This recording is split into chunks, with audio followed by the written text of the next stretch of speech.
अस्सलामुअलैकुम नाज़रीन, ट्रांसमिशन में आपको खुशामदीद कहेंगे। मैं हूं आपके साथ सहरिश जुहेब। 4 बज चुके हैं, बहुत अहम फैसला आज आने का इम्कान है। सदारती रेफरेंस के खिलाफ काजी फाइज ईसा की दरख्वास्त पर जो फैसला महफूज किया गया था वो आज सुनाए जाने का इम्कान है। जैसा कि आप मानते हैं मुनीर ए मलिक जिन्होंने डॉक्यूमेंट सारे जमा करा दिए, सरीना ईसा का बयान रिकॉर्ड हो गया, फरोग नसीम के दलाइल मुकम्मल हो गए, जज साहिबान के रिमार्क्स भी सामने आ गए और ये केस तकरीबन मुकम्मल हो चुका है और आज इसका फैसला सुनाए जाने का इम्कान है।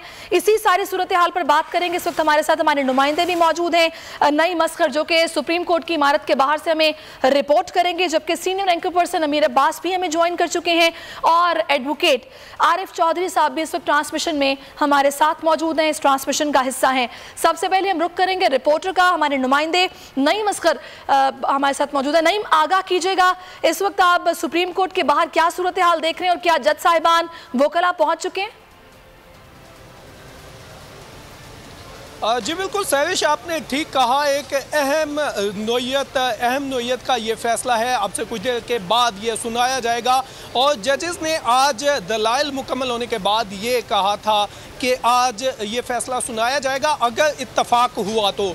अब 4 बज चुके हैं, अब से कुछ देर के बाद अब कुछ ही देर के बाद ये फैसला किसी भी टाइम सुनाया जा सकता है। सुप्रीम कोर्ट की इमारत के बाहर की सूरत हाल के हवाले से बात करें तो सुप्रीम कोर्ट इमारत के बाहर सिक्योरिटी को इंतहाई सख्त कर दिया गया है। पुलिस की इजाफी नफरी तैनात की गई है और सुप्रीम कोर्ट के अंदर आने वालों की खुसूसी शनाख्त करने के बाद उन्हें सुप्रीम कोर्ट इमारत में दाखिल होने की इजाज़त दी जा रही है। इसके अलावा सुप्रीम कोर्ट इमारत के अंदर भी पुलिस की इजाफी नफरी तैनात की गई है, जिनको एंटी रॉयट्स किट्स फराहम की गई हैं। इसके अलावा जो रेड जोन को आने वाले तमाम रास्ते हैं वहाँ पर भी पुलिस की नफरी तैनात की गई है। जो नाके हैं वहाँ पर भी लोग जो रेड जोन के अंदर आना चाह रहे हैं उनको शनाख्त के बाद, उनके कार्ड्स चेक करने के बाद यहाँ पर आने की इजाज़त दी जा रही है। सुप्रीम कोर्ट के अंदर वकला की एक बड़ी तादाद यहाँ पर पहुँच चुकी है। मुनीर मलिक, बैरिस्टर फरोग नसीम और दीगर जो वकला हैं वो यहाँ पर पहुँच चुके हैं। मीडिया के नुमाइंदों की एक बड़ी तादाद भी यहाँ पर मौजूद है। पुलिस की नफरी यहाँ पर मौजूद है और अब से कुछ देर के बाद ये फैसला सुनाया जा सकता है। सदारती रेफरेंस के खिलाफ काजी फाइज ईसा ने जो दरख्वास्त दायर की थी उसके ऊपर अब ठीक है आपसे हम जानते रहेंगे, इम्कान है कि आज ये फैसला सुनाया जा सकता है, हम आपसे जानते रहेंगे। अब हम रुख करते हैं अमीर अब्बास का। अमीर अब्बास, चूंकि हम इस मामले पर अब खुलकर बात कर रहे हैं तो मैं चाहूंगी सबसे पहले नाजरीन को आप इस केस को समझा दें कि ये जो सदारती रेफरेंस के खिलाफ दरख्वास्त दी है जस्टिस काजी फाइज ईसा ने, ये सारा केस है क्या?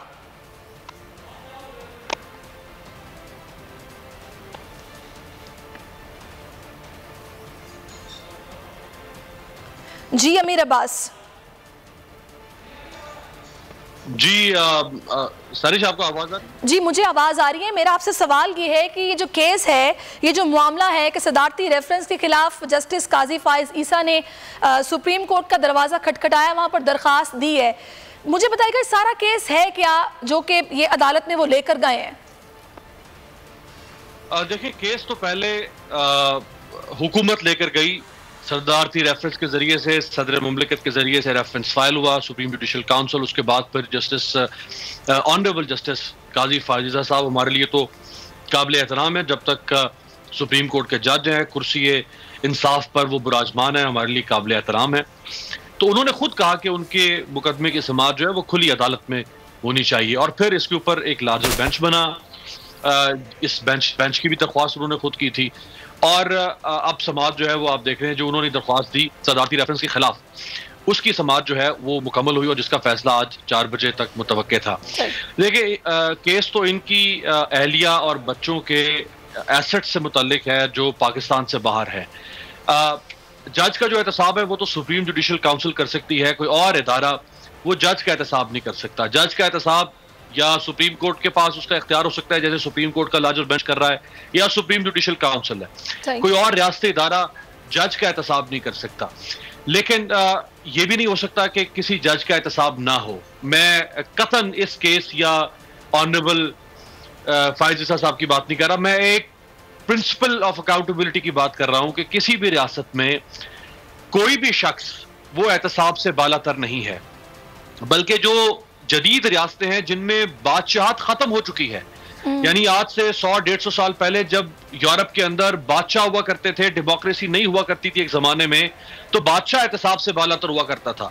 आज जिन मुल्कों में बादशाहत सेरेमोनियल रह गई है, बादशाहत मौजूद है, वहां पे शाही खानदान भी मौजूद है, लेकिन वहां पे सेरेमोनियल बादशाहत है, लेकिन इसके बावजूद अगर बादशाह के ऊपर कोई धब्बा लगे तो बादशाह आज भी अकाउंटेबल है। सही।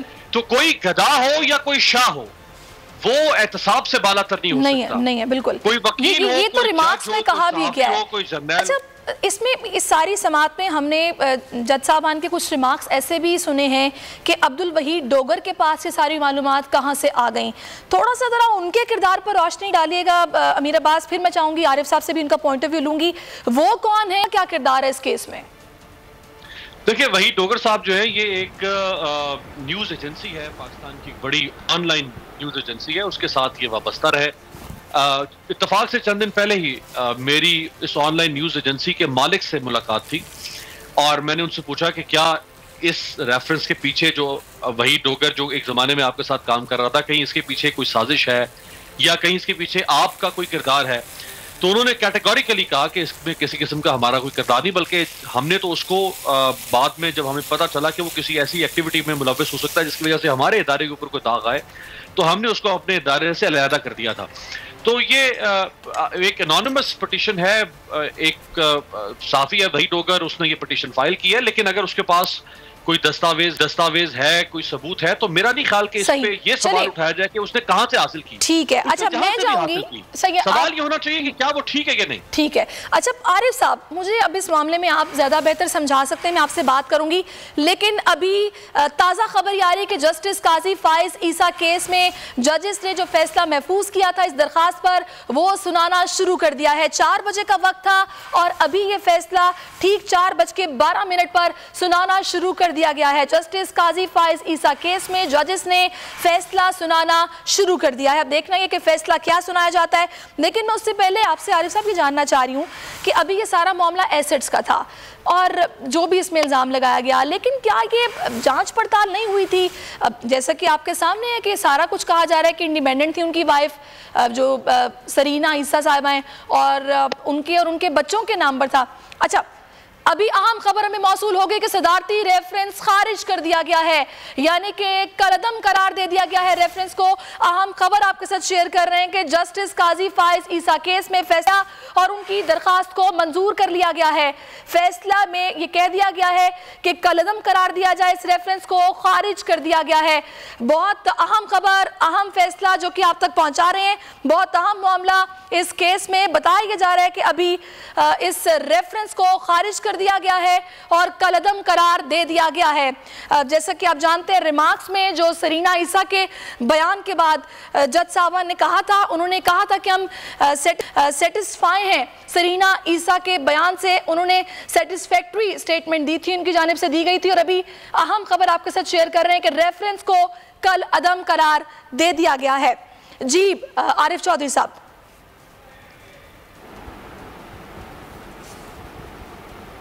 हाँ जी, बहुत इम्पॉर्टेंट डिसीजन है, लेकिन सबसे बड़ी बात ये जो अमीर अब्बास साहब कर रहे थे, एहतसाब तो सबका होना चाहिए, लेकिन हमारे यहाँ बदकिस्मती ये है कि एहतसाब जो भी होता है वो ऐसे तरीके से होता है कि किसी का एहतसाब ना हो सके। अच्छा, ये बहुत अहम फैसला। आरिफ साहब, मैं आपसे मजीद इस पर बात करती हूँ। अभी हमारे साथ नईम असगर मौजूद है, उनके पास चलेंगे। नईम, फैसला सुना दिया गया है, आगाह कीजिएगा। जी बिल्कुल, जिस फैसले का इंतजार था वो अब आ चुका है और सुप्रीम कोर्ट ने ये फैसला सुना दिया है। जस्टिस काजी फाइज ईसा की जो दरख्वास्त थी उसके ऊपर सुप्रीम कोर्ट ने फैसला दे दिया है और जो सदारती रेफरेंस है उसको कलअदम करार दे दिया गया है। अब से कुछ देर पहले ये फैसला सुनाया गया है और हमारे रिपोर्टर्स के मुताबिक अब सुप्रीम कोर्ट के मुअज़्ज़ज़ बेंच ने लार्जर